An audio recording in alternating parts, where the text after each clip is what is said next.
Okay ठीक है, हम लोग आज पढ़ेंगे कठोपनिषद। कठोपनिषद में जो सिलेबस की विषय वस्तु है वो क्या बताई गई है? योग की परिभाषा, आत्मा का स्वरूप, आत्मानुभूति का महत्व, तीन चीजों पर यहाँ पे फोकस किया गया है। ठीक है, थोड़ा वॉइस सबसे कम आ पहले रही है आपकी। अब ठीक आ रही है? हाँ सही है। कट तो नहीं रही ना वॉइस?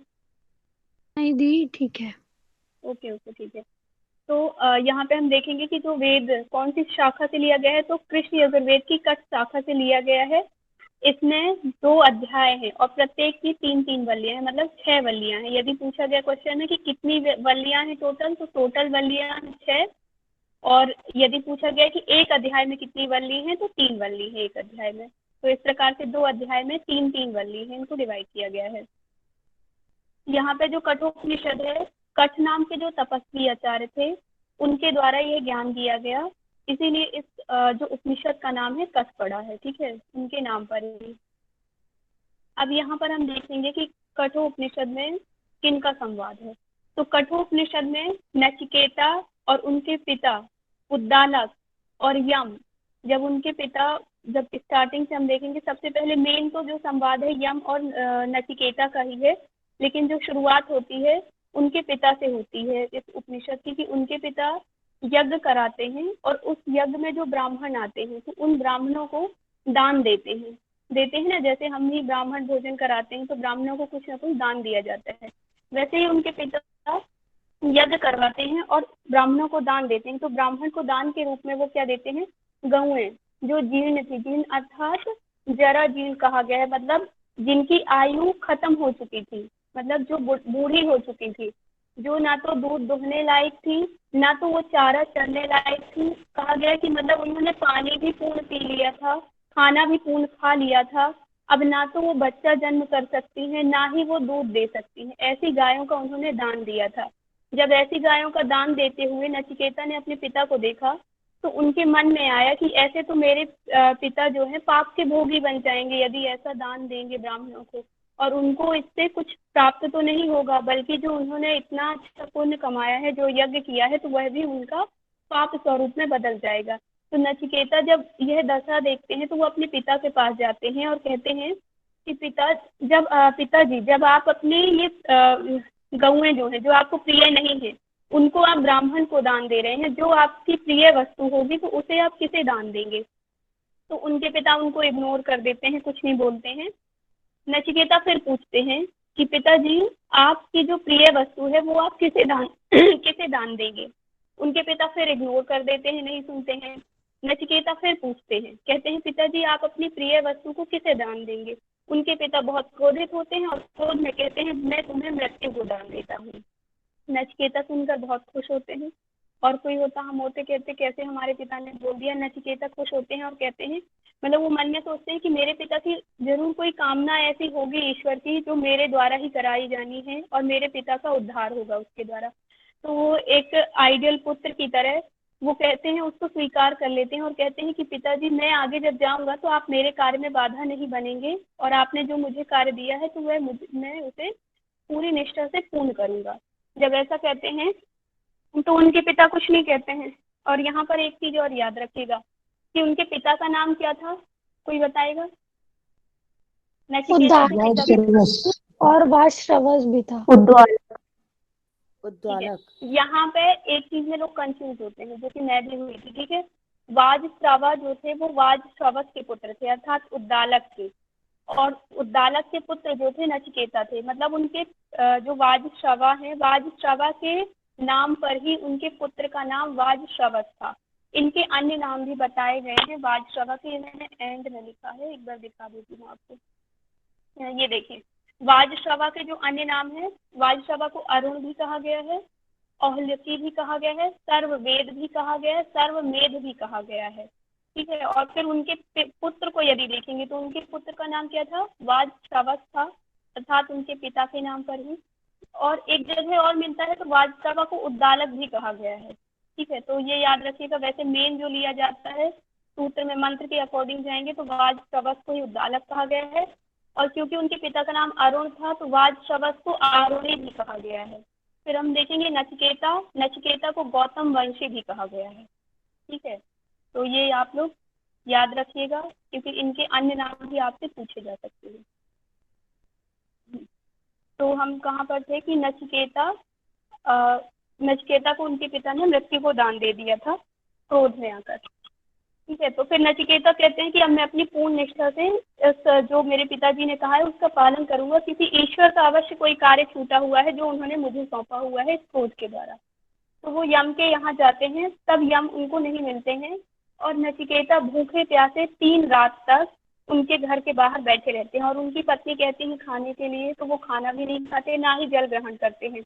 जब यम वापस आते हैं तो उनकी पत्नी कहती है कि साक्षात अग्निदेव ही हमारे घर पधारे हैं और उन्होंने 3 दिन से ना तो भोजन किया है और ना ही जल को ग्रहण किया है। यदि हमने इसका कुछ मतलब वो कहते हैं ना कि हमारे कर्ज के रूप में हमारे ऊपर आ गया, ये हमारे ऊपर पाप लगेगा यदि हमने उनको कुछ दिया नहीं और उनको खुश करके यदि भेजा नहीं। तो वो कहती है कि जितना भी हमने अभी तक पुण्य कमाया है, जो भी हमारे पास अभी तक आया है, सारी चीजें नष्ट हो जाएंगी, हमारा पूरा स्वधर्म नष्ट हो जाएगा यदि हमने अग्निदेव को ऐसे ही भूखा प्यासा, क्योंकि 3 दिन तक रखा और उसके बाद यदि वो उदास होकर यहाँ से जाएंगे। तब यम आते हैं और यम नचिकेता से मिलते हैं और नचिकेता से कहते हैं कि मैं आपकी इस तपस्या से बहुत प्रसन्न हूँ, आपको मांगे क्या मांगने हैं, आप कोई भी 3 वर मांग सकते हैं। तब नचिकेता वहां से 3 वर मांगते हैं और इसके बाद ही इस उपनिषद की पूरी विषय वस्तु जो हम पढ़ेंगे कि योग की परिभाषा, आत्मविद्या, परमात्म विद्या क्या है, ये सारी चीजें यहाँ पर बताई गई हैं। तो पहला जो वर था नचिकेता मांगते हैं, कहते हैं कि जब मैं घर जाऊं वापस तो मेरे पिता का क्रोध शांत हो, मेरे से प्रेम पूर्वक व्यवहार करें और पूर्ववत व्यवहार अर्थात उनका व्यवहार जैसे पहले था मेरे साथ वैसा ही व्यवहार करें और वह प्रसन्न चित्त रहे। ये हम कहते हैं तथास्तु, उन्होंने यह वर दे दिया।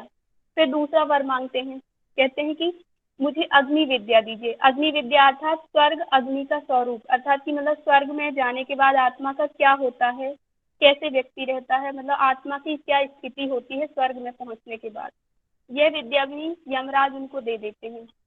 और इसके साथ ही जब वह दूसरा वर देते हैं तो एक अन्य वर देते हैं, क्योंकि उन्होंने यहाँ पर अग्नि विद्या दी है तो यम कहते हैं कि जो भी इस अग्नि विद्या को जानेगा, क्योंकि सबसे प्रथम अग्नि विद्या किसने जानी, यहाँ पर नचिकेता ने, तो उन्होंने कहा कि जो भी इस विद्या को जानेगा अर्थात जो भी इस अग्नि विद्या को जानेगा वह तुम्हारे नाम से अर्थात नचिकेता अग्नि के नाम से जाना जाएगा। पहली बात तो वह अग्नि ही नचिकेता अग्नि के नाम से जानी जाएगी और जो उस विद्या को जानेगा, नचिकेता अग्नि को जान जाएगा, वह परम शांति को प्राप्त होगा। तो यहाँ पे इस अग्नि को मतलब जो, क्योंकि उन्होंने नचिकेता ने इस अग्नि को जाना तो उनके 2 नाम दिए हैं, एक तो नचिकेता अग्नि कहा गया है, नचिकेता के नाम पर ही अग्नि, तो कहा कि नचिकेता अग्नि को जानने वाला, और दूसरा जो हो गया त्रिनाचिकेत कहा गया है। त्रिनाचिकेत क्यों कहा गया है कि 3 संधियां अर्थात ऋग यजु साम, 3 संधियां और 3 कर्म जो बताए गए हैं, यज्ञ दान और तप, ये 3 कर्म अर्थात निष्काम कर्म योग। अभी हम दोनों उपनिषद में लास्ट में हमने यही चीजें पढ़ी कि 3 कर्म, ठीक है। तो कहा गया कि 3 संधियों को प्राप्त होकर जो 3 कर्म संपन्न करेगा, 3 कर्म अर्थात यज्ञ दान तप को जब ये निष्काम पूर्वक कर्म करेगा, संपन्न करेगा, तब वह जन्म मृत्यु को पार हो जाएगा और ब्रह्म साक्षात करके परम शांति को प्राप्त होगा। तो यहाँ पर त्रिनाचिकेत का बताया है कि त्रिनाचिकेत की जब उपासना करेंगे या नचिकेता अग्नि को जो जानने का प्रयास करेगा तो वह उस व्यक्ति को कैसे उसको प्राप्त करना है और फिर वो जब प्राप्त करेगा तो उसको प्राप्त करने का फल क्या है। तो बताया गया फल में शरीर त्याग से पूर्व ही मृत्यु के पाशों को काटकर स्वर्ग लोक का आनंद होगा। मतलब कि जब व्यक्ति त्रिनाचिकेत अर्थात नचिकेत अग्नि को जान जाएगा तो मृत्यु होने से पूर्व ही उसको स्वर्ग लोक का आनंद प्राप्त हो जाएगा। ठीक है, फिर ये दूसरे वर के बाद हमने बता दिया कि दूसरे वर के बाद ये अन्य वर दिया गया था। कभी भी पूछा जाए ना कि अन्य वर किसके बाद दिया गया है तो दूसरे वर के बाद दिया गया है, ठीक है, लास्ट में नहीं दिया गया। फिर इसके बाद यमराज थर्ड कहते हैं कि तीसरा वर मांगो। तो नचिकेता कहते हैं कि मुझे आत्मज्ञान अर्थात आत्मविद्या चाहिए कि मृत्यु के पश्चात इस आत्मा का क्या होता है या एक मृत्यु के पश्चात व्यक्ति का क्या होता है। तो वो आत्मज्ञान मांगते हैं यहाँ पर। उसमें जो यमराज कहते हैं कि वो सोचते हैं इन्होंने तो बहुत बड़ी बात बोल दी, आत्मविद्या बहुत बड़ी हो जाती है। तो उन्होंने वो सोच विचार में पड़ गए और उन्होंने कहा वर मांगने से पहले उन्होंने कुछ प्रलोभन दिए।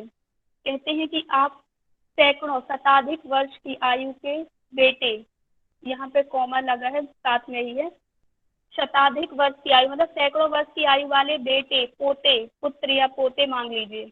गौ, जितनी गौ चाहिए गौ ले लीजिए, जितने पशु चाहिए पशु ले लीजिए। हाथी, घोड़े अर्थात अश्व, सुवर्ण, भूमि मंडल का साम्राज्य, अपनी इच्छा का जीवन, धन संपत्ति, साधन आदि। मतलब इस सृष्टि में जो कुछ भी भोग रूप जो है, भोगने वाली जो वस्तुएं हैं, जो कुछ भी आपको चाहिए आप सब कुछ ले लीजिए, लेकिन इस विद्या का ख्याल मन से निकाल दीजिए।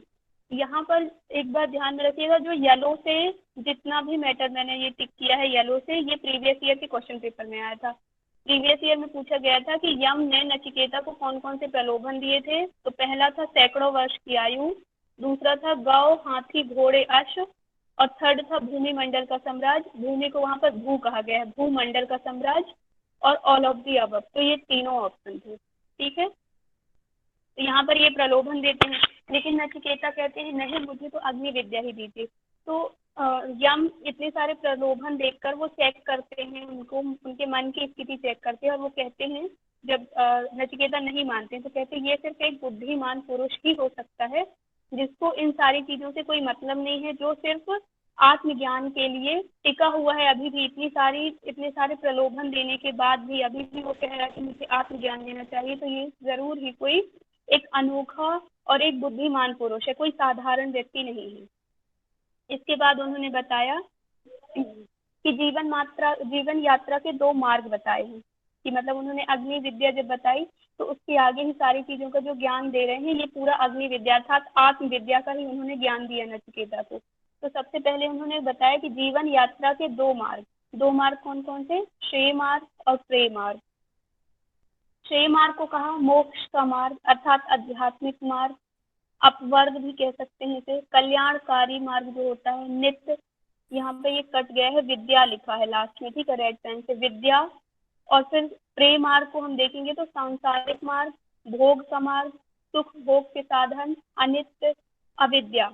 मतलब श्रेय मार्ग जो होगा ईश्वर की प्राप्ति कराने वाला होगा, मोक्ष की प्राप्ति कराने वाला होगा, कल्याणकारी होगा, जिसमें व्यक्ति का कल्याण ही छुपा होगा। जबकि प्रेय मार्ग जो होगा सांसारिक मार्ग होगा, जिसमें भोग वस्तुओं का हम उपभोग करेंगे और एक क्षणिक सुख की अनुभूति करेंगे, और वो चीजें जो होंगी, जो क्षणिक सुख होगा वो अनित्य होगा, उसका नित्यता से कोई तात्पर्य नहीं है। और अविद्या, क्योंकि वो मिथ्या ज्ञान है तो वह मिथ्या ज्ञान ही वह अविद्या है। तो यहाँ पर ये श्रेय और प्रेय मार्ग, इनको याद रखिएगा, ये पूछे जा सकते हैं प्रश्न में सीधा सीधा। इसके बाद हम देखेंगे योग की परिभाषा। ये पेपर में ये भी आ चुकी है, येलो से है, मतलब समझ जाइएगा कि क्वेश्चन पेपर लास्ट ईयर का जो है यहाँ से आया हुआ है। तो योग की परिभाषा दूसरे अध्याय की तीसरे वल्ली के जो 10वां श्लोक है, जो 10वां मंत्र है उसमें दिया गया है। उसमें कहा गया है, ये मैंने नीचे लिख दिया है मंत्र, यदा पंचवस्तिष्ठे ज्ञानानि मनसा सह बुद्धिश्च च विचेष्टति तामाहु परमाम गतिम। अर्थात यहाँ कहा गया है, ये दूसरा वाला देखिएगा, जब मन सहित 5 इंद्रियां भली भांति स्थिर हो जाती हैं, बुद्धि भी किसी प्रकार की चेष्टा नहीं करती, उस स्थिति को परम गति कहते हैं। अब क्योंकि पूरा पेपर में इतना बड़ा तो लिखा नहीं जा सकता, इतना सारा ऑप्शन, तो उन्होंने क्या किया था, मन को उठा लिया था, इंद्रियां उठा ली थी और बुद्धि, ये 3 चीजों को उठाकर उन्होंने लिख दिया था कि मन, बुद्धि और इंद्रियों की स्थिर धारणा का नाम ही योग है। किस उपनिषद में दिया गया है, तो वहां पर ऑप्शन था कठोपनिषद, केन उपनिषद और भी रहे होंगे। तो इस प्रकार से ये 3 चीजें उठाकर उन्होंने ऑप्शन दे दी थी। तो यहाँ से एक प्रश्न बना था कि मन, बुद्धि और इंद्रियों की स्थिर धारणा का नाम योग है, किस उपनिषद से संबंधित है, तो ये याद रखिएगा। इसके बाद बताई गई है योग की स्थिति या योग का अभिप्राय बताया गया है, क्योंकि हमने अभी पढ़ा कि योग क्या है, अब योग क्या है तो उसकी स्थिति क्या है, उसका अभिप्राय क्या है। तो बताया गया अभव और प्रभव, 2 वर्ड दिए गए हैं, प्रभव और अभव। प्रभव को कहा गया कि शुभ संस्कारों की जब उत्पत्ति होगी वो प्रभव हो जाएगा, और जहाँ पर अशुभ संस्कारों के उसका विनाश हो जाएगा वो क्या हो जाएगा, अभव हो जाएगा, ठीक है। इसके बाद बताया गया है आत्मा का स्वरूप। आत्मा का स्वरूप जैसा हम सभी जगह पढ़ते हैं वैसा ही यहाँ भी है, कोई अलग चीज नहीं दी गई है, लेकिन फिर भी एक बार पढ़ लेते हैं हम कि आत्मा नित्य शाश्वत। अब यहाँ से भी क्वेश्चन आया था ये मैंने हिंदी में लिख दिया है कि नित्य शाश्वत अजन्मा क्षय वृद्धि, ऐसे करके क्षय वृद्धि रहित, ना जन्म लेती है ना मृत्यु को प्राप्त होता है, आत्मा ना हंती है ना हननती है। हंती का तात्पर्य ना तो खुद का हनन करती है ना ही उसको कोई हनन करता है, मतलब ना तो वह खुद को मारती है ना ही उसको कोई मार सकता है। तो यहाँ पर जो संस्कृत का वाक्य आया था वह था अजो नित्य शाश्वतम पुराणो। ठीक है, अजो नित्य की मतलब वह नित्य है, शाश्वत है, पुराणो प्राचीन काल से ही है, जो अजन्मा है। तो यहाँ पर ये नोट कर लीजिएगा आप लोग, वैसे लास्ट वाली स्लाइड में मेंशन है। ठीक है, तो हर एक वर्ड पे फोकस करना है, कहीं से भी कोई सा भी क्वेश्चन बन सकता है। इसके बाद बताया गया कि आत्मा की विशेषता बताई जा रही है। आत्मा का तात्पर्य यहाँ परमात्मा से है। ठीक है, तो ये ध्यान रखिएगा। परमात्मा चेतन इस जीवात्मा में हृदय रूपी गुफा में, अब उस आत्मा को कहा गया कि वह कैसी है, तो कहा कि अणु से भी सूक्ष्म और अति सूक्ष्म। एक तो बहुत ही सूक्ष्म भी है और कहा गया महान से भी महान, मतलब महत से महत भी है और सूक्ष्म से सूक्ष्म भी है। और कहाँ पर विराजमान है, तो कहा गया कि हृदय रूपी गुफा में विराजमान है। ठीक है, यह क्वेश्चन भी बना था। अब लास्ट आगे पढ़ेंगे, मतलब कठोपनिषद से काफी क्वेश्चन आए हुए हैं। ठीक है, और कहा गया कि आत्मा कैसी है, तो कहा कि वासना रहित शोक रहित ही परमात्मा की इस महिमा को परमात्मा की कृपा से देख पाते हैं। मतलब इस परमात्मा को कौन देख पाता, तो कहा जो वासना रहित है, जो शोक रहित है, वह ही इस परमात्मा को देख पाता है। मतलब जो हृदय रूपी गुफा में जो आत्मा निवास करती है, तो उसे कौन देख पाएगा, जो वासना रहित है, जो शोक रहित है। और वह भी कब देख पाएगा, जब वह परमात्मा की उस पर कृपा होगी। सॉरी। फिर कहा गया परमात्मा की महिमा समझने वाला पुरुष, कि परमात्मा की महिमा जो समझ रहा है वह पुरुष कैसा होगा। तो कहा गया अशरीरी नित्य स्वरूप जो अनित्यों के मध्य में स्थित है। मतलब यहाँ कहा गया कि अशरीरी नित्य स्वरूप जो अनित्यों के मध्य में स्थित है, उस महान आत्म तत्व को जानकर बुद्धिमान पुरुष शोक नहीं करता है। मतलब पहले तो परमात्मा की विशेषता बता दी गई कि परमात्मा कहाँ निवास करता है, तो एक तो वह अशरीरी है। कहा गया कि परमात्मा अशरीरी है, परमात्मा नित्य है, मतलब वह अनित्य नहीं है कि मतलब वह जन्म लेगा और फिर नष्ट हो जाएगा, अनित्य को ये कहा गया है। यह नित्य है कि वो हमेशा एक सा जो रहेगा, वह नित्य है। जो अनित्यों के मध्य, अनित्य अब कौन आ गया, अनित्य मतलब जो मनुष्य जीवात्मा अनित्यों के मध्य है। मध्य किसे कहा गया है, हृदय को, कि अनित्यों के मध्य स्थित है। मतलब कि जीवात्मा के मध्य, मनुष्यों के हृदय में, मध्य स्थान यहाँ हृदय को कहा गया। तो जो अनित्यों के मध्य स्थित है, उस महान आत्म तत्व को जानकर बुद्धिमान पुरुष जो है शोक नहीं करता है। उस परम ब्रह्म को न प्रवचन से, अब कहा गया कि उस परम ब्रह्म को कैसे जानेंगे, कहा गया कि उस परम ब्रह्म को ना तो प्रवचन से जान सकते हैं, जैसे अभी मैं बोलकर आपको बता रही हूँ कि परम ब्रह्म कैसा है, अशरीरी है, नित्य है। तो आप ना तो उसे प्रवचन से जान सकते हैं, ना ही अपनी मेधा से, मेधा अर्थात ना तो बुद्धि से जान सकते हैं, ना ही शास्त्रों का श्रवण करने से। कि यदि हम सोचें कि हमने उपनिषद की बुक पूरी पढ़ ली है, अब तो हम परमात्मा को जान ही जाएंगे, तो कहा गया कि ना ही श्रवण से प्राप्त हो सकता है। यह स्वीकार करने वाला, जो यह स्वीकार कर लेता है, मतलब उसको अभिमान ना रहे, क्योंकि हमने पिछले उसमें भी पढ़ा था ना कि जब वह अभिमान रहित हो जाएगा तभी जाकर वह प्राप्त कर पाएगा। तो जब वह ये मान लेगा अर्थात स्वीकार कर लेगा, अभिमान रहित हो जाएगा कि परमात्मा को ना तो मैं सुनकर प्राप्त कर सकता हूँ, न मेधा से अर्थात बुद्धि से प्राप्त कर सकता हूँ, ना तो श्रवण से प्राप्त कर सकता हूँ, तभी उस पर परमात्मा की कृपा होगी और वह परमात्मा के यथार्थ स्वरूप को जान पाएगा। ठीक है, अब परमात्मा की प्राप्ति के यहाँ पर साधन बताए हुए हैं कि परमात्मा की प्राप्ति कैसे होगी। तो कहा गया कि आत्मा रथी है। आत्मा को क्या कहा गया, रथी। शरीर रथ है, इस शरीर रूपी रथ में आत्मा रथी है। बुद्धि को कहा कि सारथी है, जो उसको चला रही है, सारथी। मन को कहा गया कि लगाम है, और इंद्रियां हैं जो वह घोड़े हैं, और विषय जो है मार्ग है। अर्थात जब हम मन रूपी लगाम को इंद्रिय रूपी घोड़े में लगाएंगे, जब लगाम लग जाएगी और बुद्धि को सारथी बनाकर जब इस शरीर रूपी रथ में इस आत्मा को जानने की इच्छा करेंगे, तभी आप परमात्मा को जान पाएंगे। अब विषय मार्ग बताए गए हैं। विषय कौन कौन से होते हैं, कौन बताएगा, विषय कितने होते हैं?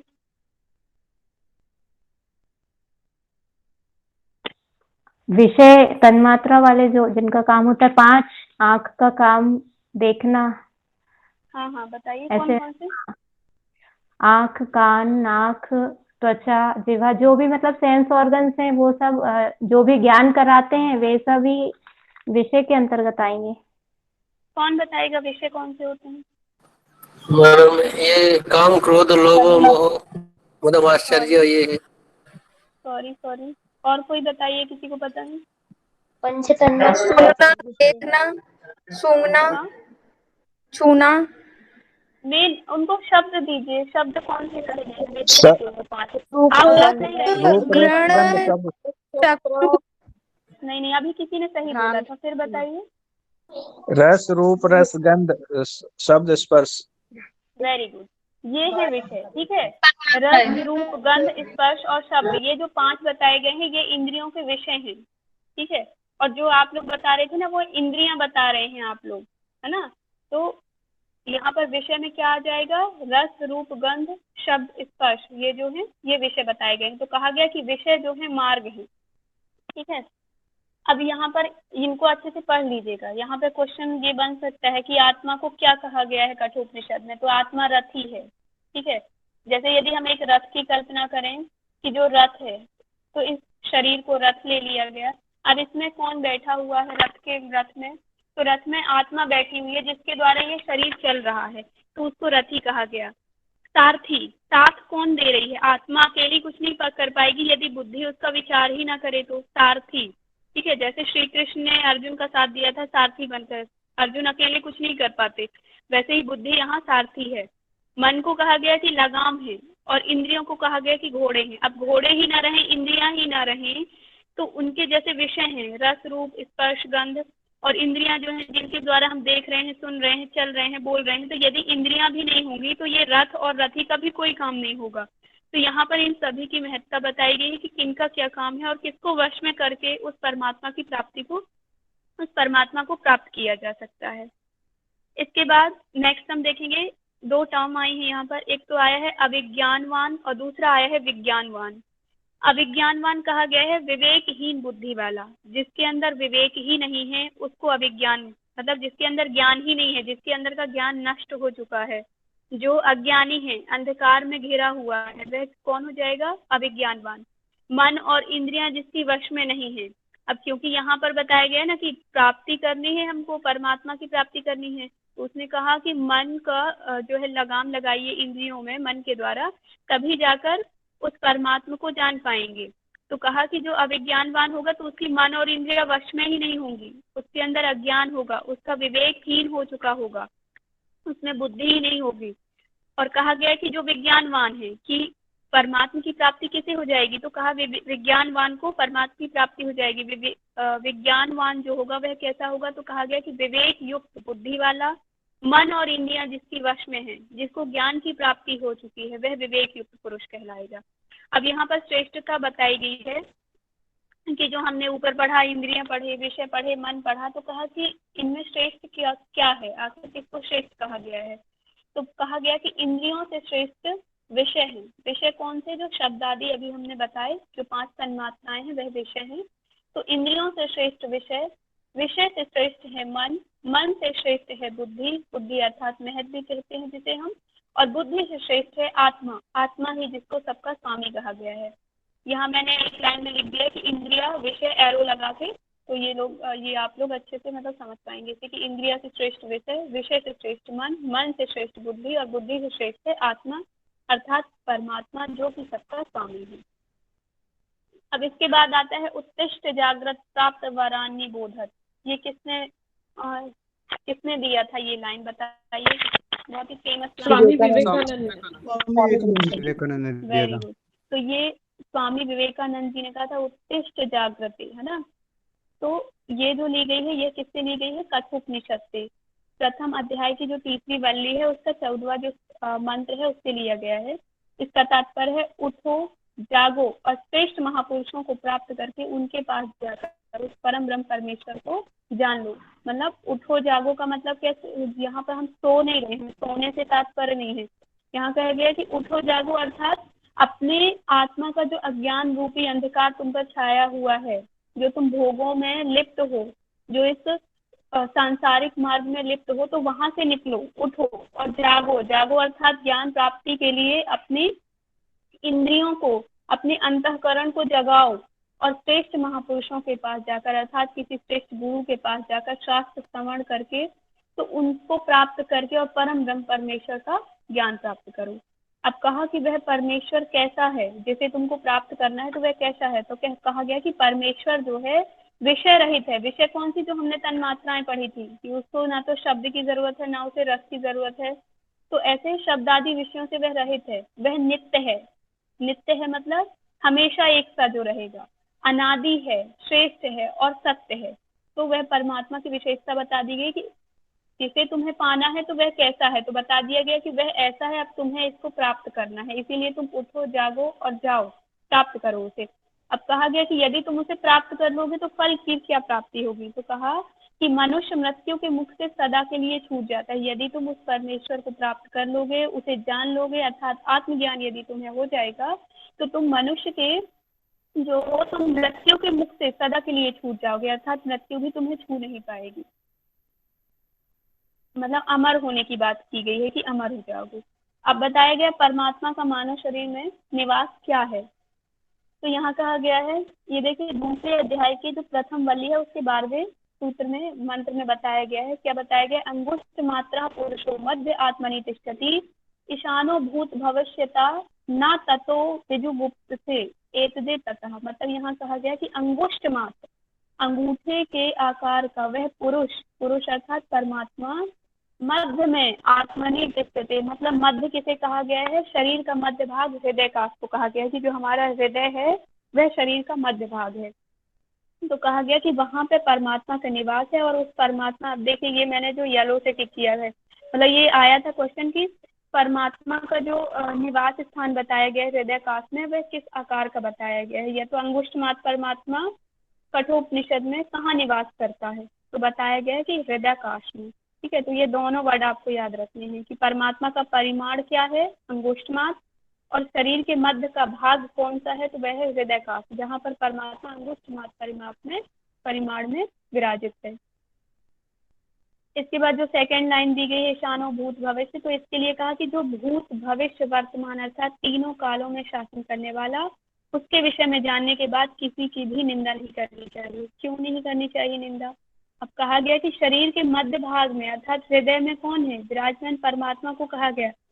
अब यदि वो हृदय में विराजमान है, तो मतलब हर किसी के हृदय में विराजमान है, तो मतलब जैसे हमने ईशावास्य उपनिषद में पढ़ा था ना, वहां पर क्या कहा गया था कि सभी प्राणी के अंदर तुम उस परमात्मा को देखो और उस परमात्मा के अंदर तुम सभी प्राणी को देखो। तो यही बात यहाँ पर घुमाकर बोल दी गई है कि आप किसी की निंदा क्यों नहीं करेंगे, क्योंकि सभी के हृदय काश में परमात्मा है। यदि आप किसी व्यक्ति विशेष की आप निंदा कर रहे हैं, किसी व्यक्ति से घृणा कर रहे हैं, किसी व्यक्ति से द्वेष कर रहे हैं, तो इसका तात्पर्य है कि आप परमात्मा से द्वेष कर रहे हैं। इसीलिए यहाँ कहा गया कि यदि तुम जब जान गए कि वह जो तीनों कालों का जो शासन करने वाला जो परमात्मा अंगुष्ठ मात्र है, जो कि हृदय में विराजमान है, तुमने जब उसे जान लिया, तो अब तुम्हें किसी की निंदा नहीं करनी चाहिए। यदि तुम उस व्यक्ति की निंदा कर रहे हो, इसका मतलब तुम परमात्मा की निंदा कर रहे हो।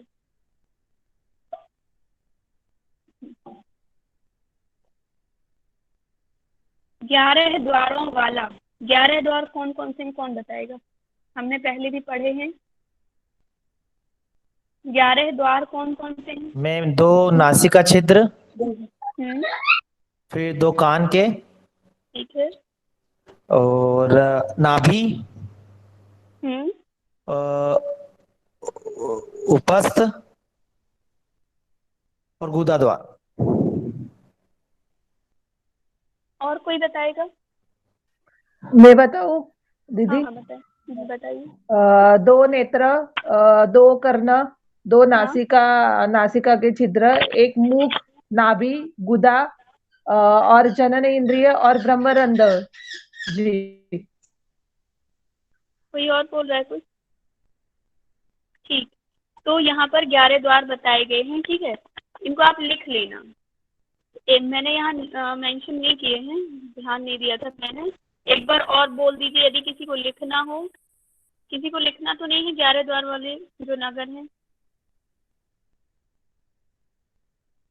वैसे हमने पढ़ा था, गोरक्ष संहिता में पढ़ा था, किसमें पढ़ा था, राजी किसी में पढ़ा था हमने, 11 द्वार पढ़े थे। ठीक है, एक जगह 9 द्वार आता है, एक जगह 11 द्वार आता है। तो यहाँ पर मतलब परमात्मा का जो स्वरूप बताया गया है, कहा गया है कि परमात्मा ज्योति स्वरूप है, धूम रहित है, शुद्ध है, अजन्मा है, 11 द्वारों वाला जो नगर, 11 द्वारों वाला जो नगर कौन सा है, मतलब हमारा शरीर, मनुष्य का शरीर जो है 11 द्वारों वाला नगर। तो उस नगर का निवासी किसे कहा गया है, कहा गया उस नगर का निवासी वह हंस है। हंस मतलब परमात्मा को, जो स्वयं प्रकाश करता है, ठीक है, जो स्वयं प्रकाशित होता है। कहा गया वह सूची है, सूची अर्थात जो पवित्र है। अब उसे कहा गया कि वह अतिथि भी है, मतलब हमारे शरीर में वह अतिथि के रूप में है। ठीक है, इसीलिए कहा गया ना अतिथि देवो भवो, तो उसको देव की संज्ञा दी गई है कि अतिथि है। फिर कहा गया अंतरिक्ष सत, अंतरिक्ष सत मतलब वह अंतरिक्ष में वास करने वाला, अंतरिक्ष अर्थात रिक्त में वास करने वाला, जहाँ रिक्तता है। वर्षत अर्थात श्रेष्ठ में रहने वाला। बृहत अर्थात महान, बृहत मतलब महान, सूक्ष्म मतलब सूक्ष्म होता है। ठीक है, इसके बाद रित, रित का मतलब होता है सत्य। फिर आता है व्योम सत्य, आकाश में रहने वाला। ठीक है, व्योम मतलब आकाश होता है, तो यहाँ पे हमने पढ़ा व्योम सत्य, आकाश में रहने वाला। फिर है अब्जा, जो कि जल में रहने वाला है। गोजा पृथ्वी, ऋतजा सत्कर्मों में, अद्रिजा पर्वतों में, मतलब इन सभी में जो नाना रूपों से प्रकट होने वाला वह सर्वश्रेष्ठ परमात्मा है। उस परमात्मा के स्वरूप की यहाँ पर व्याख्या की गई है कि वह परमात्मा कैसा है। इसके बाद यहाँ बताया गया है यदि हम अंत में देखेंगे, फिर हृदय में, ये क्वेश्चन भी आ चुका है आपके पेपर में, तो नोट कर लीजिएगा। हृदय में 101 नाड़ियां हैं, मतलब पूछा जाता है कि कठोपनिषद में कितनी नाड़ियों का वर्णन मिलता है और वह नाड़ियां कहाँ से निकली हुई, तो कहा गया कि कठोपनिषद में 101 नाड़ियां हैं जो कि हृदय से निकल के मूर्धा की ओर निकली हैं। मूर्धा अर्थात कपाल की ओर कहा गया है ना, सिर के ऊपर जो भाग है कपाल की ओर कहा गया है, और यहाँ पे जो सुषुम्ना जो द्वार है वहां से निकलती हुई कपाल में जाती है। ठीक है, अब यहाँ पर हमने ये कहाँ पढ़ा था, प्रणव धनुष है, बाण आत्मा और लक्ष्य। उपनिषद, नागबिंदु उपनिषद। ठीक है, नागबिंदु उपनिषद में हमने यही चीज पढ़ी थी। यहाँ पर भी प्रणव अक्षर जो बोला गया है ब्रह्म को कहा गया है। ठीक है, प्रणव अक्षर नाम दिया गया है कि उस ब्रह्म को और किस नाम से जाना चाहिए, तो कहा गया कि प्रणव, ओमकार के अक्षर के नाम से।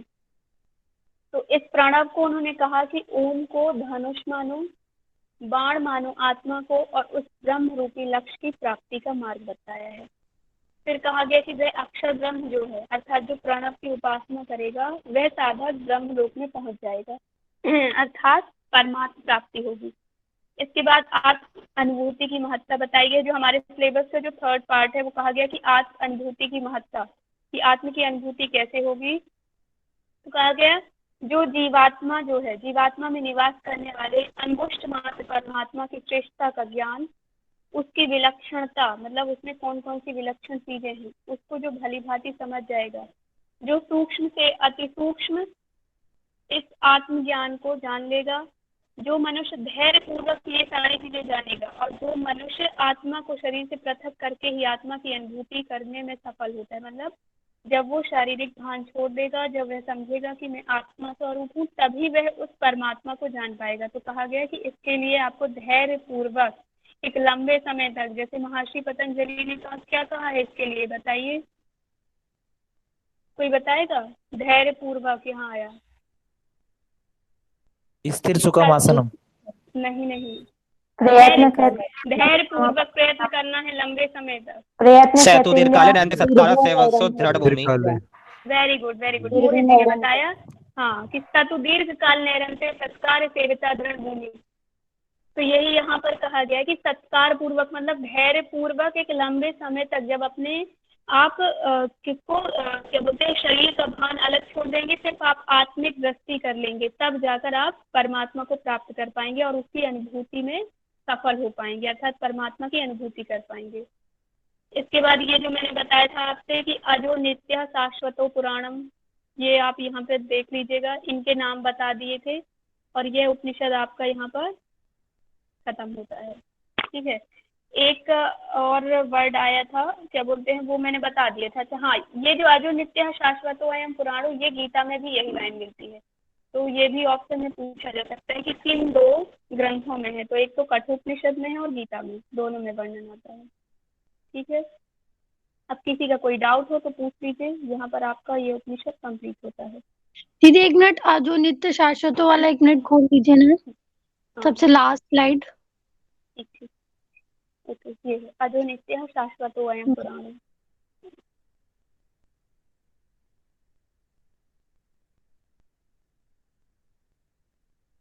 ओके दी, थैंक यू। और किसी का कोई डाउट? वो आप दीदी लोगों को वैसे 101 पीडीएफ नाड़ियां जो मिल बताई थी जाएगी। उसमें जो मूर्धन नाड़ी है उसका वो एक हाँ बार हाँ वर्णन कर दो दोबारा। Okay okay. ये जो बताई गई है, मतलब यहाँ पर ना वर्णन ये आता है कि हृदय से निकलने वाली 101 नाड़ियां मूर्धा की ओर निकलती हैं। मतलब सीधा सीधा यही लाइन दी गई कि हृदय में वो अवस्थित हैं 101 नाड़ियां, और जब वो निकलेंगी मतलब जो फैली हुई हैं तो उनका जो बहाव गया है, तो कहा गया कि मूर्धा की ओर अर्थात कपाल की ओर। तो यदि हम इसको कपाल को कहें तो ब्रह्मरंध्र की ओर भी कह सकते हैं, और वो कही गई कि सुषुम्ना से होती हुई गई है। ठीक है, तो मूर्धा मतलब मैंने ब्रह्मरंध्र को कहा गया, ब्रह्मरंध्र वाले स्थान, मतलब यहाँ से जो तो जाती मतलब हुई गई। तो मतलब जो हाँ ब्रह्मनिष्ठ व्यक्ति है उनके प्राण इस नाड़ी में बहेंगे। बिल्कुल, हाँ नहीं तभी तो कहा जाता है कि सुषुम्ना में प्राण बहने लगे, मतलब आपकी कुंडली जागृत हो गई, और कुंडली जागृत होगी तभी आप परमात्मा की प्राप्ति कर पाएंगे। बाकी सामान्यों का अन्य सौ में। हम्म। थैंक यू दीदी। और कोई? हाँ मैम, ये त्रिणेगा वाला बता दीजिए। आपने स्टार्टिंग में बताया था ना, त्रिणाचिकेत। ठीक ठीक ये लेना चाहिए। हम्म, मतलब वहाँ ये बताया गया है, नचिकेता ने आत्मविद्या आत्माग्नि मानी, सॉरी स्वर्ग अग्नि जो थी, ठीक है, उसका वर मांगा था उन्होंने कि इसके बारे में बताइए कि अग्नि विद्या क्या होती है।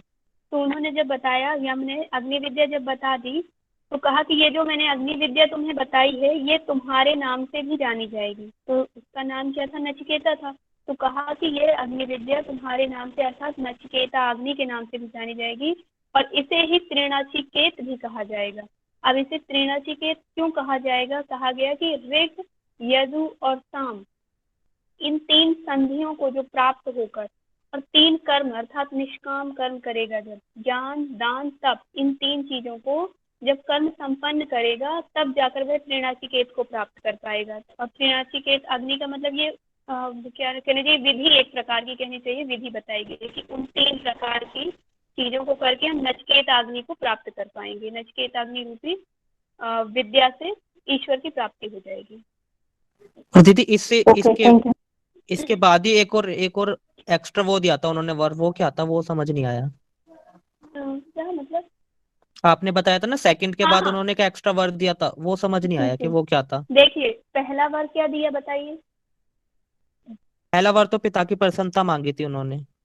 हाँ कि मतलब पिता का क्रोध शांत हो, पिता प्रसन्न पूर्वक हो जाएं, ठीक है, पहले जैसा व्यवहार करें। यहाँ पे ये भी कहा गया है कि शांत सुमनम, शांत सुमनम कहा गया है, ठीक है। तो और फिर दूसरा वर्ग क्या कहा गया? दूसरा वर उन्होंने अग्नि विद्या मांगी, स्वर्ग ठीक है, विद्या अब जो जिसको जैसे बोलते ही हैं। उन्होंने अग्नि विद्या दे दी, स्वर्ग विद्या दे दी, तो कहा कि ये 2 वर तो तुम्हारे कंप्लीट हुए, अब मैं तुमसे बहुत ही प्रसन्न हूँ। हमने कहा कि मैं तुमसे प्रसन्न हूँ कि तुमने इतने अच्छे वर मांगे। उनके वर को देख के इन्होंने कितना अच्छा ज्ञान मांगा है, तो यम बहुत प्रसन्न होते हैं। और वे जब प्रसन्न होते तो कहते हैं मैं तुम्हें एक और अन्य वर भी देता हूँ। तो वो उन्होंने जो अन्य वर दिया था यही दिया था कि मेरे द्वारा जो कही यह विद्या है वह तुम्हारे नाम से ही प्रख्यात होगी, अर्थात नचिकेत अग्नि। ठीक है, ये अन्य वर था। और समझ में दीदी, आया? हाँ दीदी हाँ ये समझ में आया। और 3 संध्या जो है तो ये क्या इससे इस तरह से ले सकते हैं क्या, ये चारों जो हमारे आश्रम होते हैं उसमें जो 3 संध्या से गुजर के कर्म जो करते हैं। इसका तो मुझे आइडिया नहीं है, बाकी ऋग यजु साम 3 संधियां कहा गया है। सॉरी उसका मैं देख कर ज्यादा है, कल बता दूंगी, ठीक है। दीदी ओके एक बार दीदी। योग की स्थिति बता दीजिए, प्रभव और हाँ अप्रभव। क्या मीनाक्षी? योग का अभिप्राय और स्थिति आप बताई थी ना वो। हाँ हाँ हाँ ठीक है, योग का अभिप्राय ये बताए गए हैं। यहाँ पे कहा गया प्रभव और अभव बताए गए, मतलब जब यहाँ बताया गया ना कि मन बुद्धि और इंद्रिय भली भांति स्थिर हो जाएंगे तो योग की प्राप्ति हो जाएगी। तो कहा गया कि वह स्थिति कैसी होगी, तो 2 स्थिति बताई गई है, एक तो प्रभव हो जाएगी और जो अभव हो जाएगी। तो प्रभव के लिए कहा गया कि शुभ संस्कारों की उत्पत्ति हो जाएगी, मतलब वो साधक पहले से ही कुछ ना कुछ उसमें ये कुछ विशेषता थी कि उसमें अशुभ संस्कार ज्यादा थे ही नहीं, तो वो क्या होगा, शुभ संस्कार उसमें उत्पन्न होने लगेंगे। और जिसमें अशुभ संस्कार थे तो जैसे ही उसकी इंद्रियां वश में हो जाएंगी तो उसके जो अशुभ संस्कार थे वो विनाश होने लगेंगे, मतलब वो भी मोक्ष की तरफ बढ़ने लगेगा, श्रेय मार्ग की तरफ। ठीक है दीदी, एक और कंफ्यूजन था, जैसे आपने बताया था आत्मा का स्वरूप यही जो नीचे लिखा है, तो इसको आपने बताया था कि इसको हम परमात्मा का भी स्वरूप बोल सकते हैं, मतलब आत्मा को ही परमात्मा बोला गया है। तो फिर परमात्मा का स्वरूप अलग से जो दिया है वो जो नीचे हमने पढ़ा, यहाँ पर ना एक्चुअली जो बताया गया है यहाँ पर परमात्मा का ही स्वरूप बताया गया है। ठीक है, और जब आत्मा के स्वरूप की हम बात करते हैं ना, तो आत्मा क्या है, आत्मा तो शरीर में आती है। ठीक है, आत्मा शरीर में आती है और आत्मा शरीर से जाती है, मतलब वो जन्म बंधन के, जन्म और मृत्यु के बंधन में फंसती है कहीं ना कहीं। ठीक है, लेकिन जब हम परमात्मा की बात करेंगे तो वो नित्य कहा गया कि मतलब वो कभी भी फंसता नहीं है, हमारे जन्म और मृत्यु के बंधन में नहीं फंसता है, वो शाश्वत है, वो हमेशा एक सा ही रहेगा, नित्य ही रहेगा, उसमें ना तो क्षय होगी ना वृद्धि होगी, ना तो वह जन्म लेगा ना मृत्यु होगी। ठीक है, और यहाँ पे मतलब आत्मा की जब भी बात करेंगे तो यही आएगा कि जीव आत्मा, अर्थात वो बंधन कहीं ना कहीं बंधन में है, और आत्मा में क्योंकि संस्कार रहेंगे ना, हमने जैसे ये जन्म लिया, अब है तो हमारा ये शरीर, लेकिन फिर भी वो संस्कार हमारे किस में जा रहे हैं, आत्मा में जा रहे हैं। तो जब संस्कार आत्मा में जाएंगे तो अगले जन्म में जब होगा हमारा, जब अगला जन्म होगा तो यही संस्कार हमारे जो होंगे, तो यही संस्कार मिलकर और फिर कुछ जो आगे होंगे, तो ये पुराने और पहले वाले जो रहते हैं ना, दोनों संस्कार मिलकर फिर आगे वही आत्मा फिर कार्य करेगी। इस वजह से इसे आत्मा परमात्मा जो है दोनों अलग हैं। और यहाँ दीदी पे तो आत्मा 2017 परमात्मा के दोनों को क्वेश्चन कहा है। पेपर में 2017 का एक क्वेश्चन पेपर था, उसमें ना बुद्धि को सॉरी आत्मा को सारथी बोला गया है और आपने यहाँ पर आत्मा को रथी बताया, तो वो कंफ्यूजन है थोड़ा। आत्मा को उसमें आत्मा को सारथी सारथी बताया है। नहीं नहीं, बोलते हैं। आत्मा को रथी ही कहते हैं। नहीं, भगवत गीता में भी एक बोला है रथी। आत्मा तो स्वामी होता है रथ का। जी जी ये तो मुझे पता है दीदी, लेकिन वो क्वेश्चन पेपर में जो है वो उल्टा लिखा था, इसलिए मैं पूछी। हाँ तो पता, आपको क्वेश्चन भेजूंगी। पेपर गलत होगा, एक बार ना उसमें भी देख गलत लेना, बोलता मतलब मैंने है। हाँ हाँ बुक में आप देखेंगी ना जब, तो बुक में आपको जी सीधा जी सीधा ये वर्णन मिल जाएगा। ठीक है, ओके दीदी। तो फिर यहाँ पे आत्मा को परमात्मा कहा गया है, तो फिर अंतर क्या है फिर आत्मा परमात्मा में? वही तो बता रही हूँ, यहाँ पे मेनली वो परमात्मा के बारे में ही बताया गया। आत्मा का अंतर वही तो मैंने बताया कि जब भी आत्मा की बात आएगी, ठीक है, तो आत्मा के लिए क्या कहा गया है कि आत्मा जन्म मरण के बंधन में फंसती है कहा गया है। हमने पीछे उस उपनिषद में पढ़ा था ना, केन उपनिषद में पढ़ा था शायद, कि ईशावास्य में, वहां पर हमने आत्मा का सीधा सीधा पढ़ा था कि वो जन्म बंधन में फंसती है, उसमें संस्कार रहेंगे, जबकि परमात्मा की जब बात होगी तो वहां पे संस्कार नहीं होंगे। ठीक है,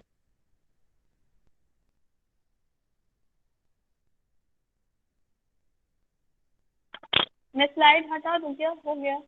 किसी को और कुछ पूछना है तो क्वेश्चन हम करें।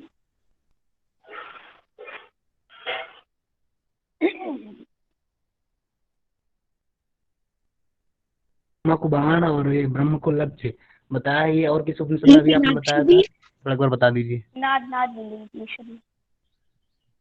हाँ कोई और मैम ये मुंडकोपनिषद में भी तो है। हाँ हाँ ध्यान उसमें भी मिलेगा, उपनिषद में बताया गया है क्या? और मुंडकों में भी है, मुंडकों उसमें में भी भी है। मुंडकोपनिषद में भी है। हाँ क्यों, जब हम पढ़ रहे थे वो उपनिषद तो राहुल जी ने 3-4 बार ये क्वेश्चन पूछा था, आप लोगों को याद होगा। मैं ही फंसती थी उस आंसर को बताने के लिए, ठीक है, तो इसलिए मुझे याद था। आप लोग इतने जल्दी जल्दी लेफ्ट मत होइए, क्वेश्चन आंसर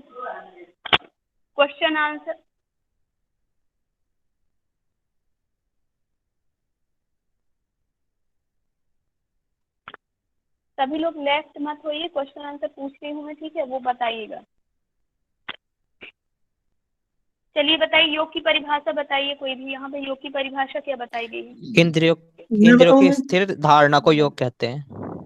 और अच्छे से सुधारिए मोहित जी, फिर से बोलिए। मैं बता रहा हूँ, इसमें एक श्लोक बताया गया है, 10वां श्लोक जो है, यदा पंचावतिष्ठन्ते ज्ञानानि मनसा से बुद्धिश्च न विचेष्टति तमाहु परमम गति।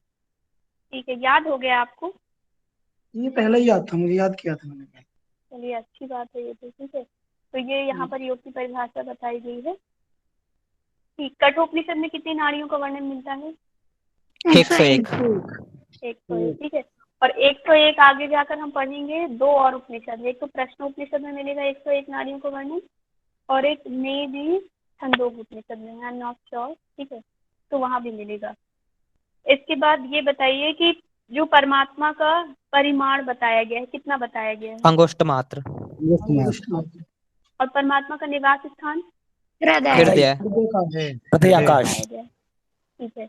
अब यहाँ पर आत्मा, शरीर, मन, बुद्धि, इन सभी की उपमा दी गई है किसी से, किससे दी गई है, कौन बताएगा? आत्मा रथी, शरीर रथ, बुद्धि सारथी, मन आपकी लगाम हो गई, इंद्रिय घोड़े और विषय मार्ग। वेरी नाइस, ठीक है। अब इनमें श्रेष्ठता बता दीजिए कि सबसे श्रेष्ठ कौन है? आत्मा। इंद्री, आत्मा फिर है। विषय, फिर आत्मा। मन, फिर बुद्धि, फिर आत्मा। आत्मा सबसे श्रेष्ठ है। तो मीनाक्षी बताइए 11 द्वार कौन कौन से हैं? दीदी 11, 2 नाक, 2 कान, 1 मुख, 2 नेत्र, नाभि, गुदा, उपस्थ और ब्रह्मरंध्र। Very good. जो अक्षर ब्रह्म की जो प्राप्ति कर लेता है, मतलब जो उपासना करता है, तो उसे किस चीज की प्राप्ति होती है? ब्रह्मलोक। ब्रह्मलोक और परमात्मा प्राप्ति, ठीक है। ओके। वाजसवा के पुत्र का क्या नाम था? उद्दालक। उद्दालक। किसी ने नचिकेता, किसने कहा? वाजसवा अरुणी मैंने भी कहा था। था। हाँ, अरुणी भी था उसका। उद्दालक। ठीक है, ओके। वाजस्रावा जब बोला जाए तो वाजस्रावा के पुत्र वाजस्रावस, ठीक है। उद्दालक और आरुणी भी बोला जाएगा। और जब वाजस्रावस के पुत्र बोला जाए तब नचिकेता, मतलब सा लग जाएगा लास्ट में, थोड़ा सा फोकस करिएगा। उद्दालक भी उनको ही बोलेंगे मैम, उद्दालक। हाँ हाँ, उद्दालक भी वाजस्रावा को ही बोलेंगे। ठीक, कुछ क्वेश्चन हम लोग पीछे वाले उपनिषद से ले लेते हैं। ईशावास्य उपनिषद के अनुसार किसका अभ्यास करने से अमृत की प्राप्ति होगी? अमृत की प्राप्ति विद्या का। विद्या, ठीक है। और अविद्या से? अब मृत्यु तरण। ठीक है। ईशावास्य उपनिषद के अनुसार यदि हम देखें कि साधक कब शोक व मोह से रहित हो जाता है? शोक और मोह से रहित साधक कब हो जाएगा ईशावास्य उपनिषद के अनुसार? अभी मैंने रिपीट भी किया था। जब वो विद्या अविद्या का संयुक्त उपासना करेगा। नहीं, और कोई बताएगा? और सोचिए मोहित जी। क्वेश्चन क्या था, एक मिनट बोलिए आपने। हाँ नीरज जी, क्वेश्चन क्या था? साधक जब आत्मा का साक्षात्कार हो जाता है, आत्मभाव एकत्व की अनुभूति होती है, तब मनुष्य मोह शोक से रहित होकर आनंद की प्राप्ति कर लेते हैं। नीरज जी, क्वेश्चन ये था जब साधक, मतलब साधक कब शोक व मोह से रहित हो जाता है? बताइए आंसर। बताया नहीं उन्होंने। आत्मज्ञान। बताइए बताइए। उन्होंने थोड़ा सा कुछ मिस्टेक किया है, इस वजह से पूछ रही हूँ। आत्मज्ञान की प्राप्ति हो जाती है।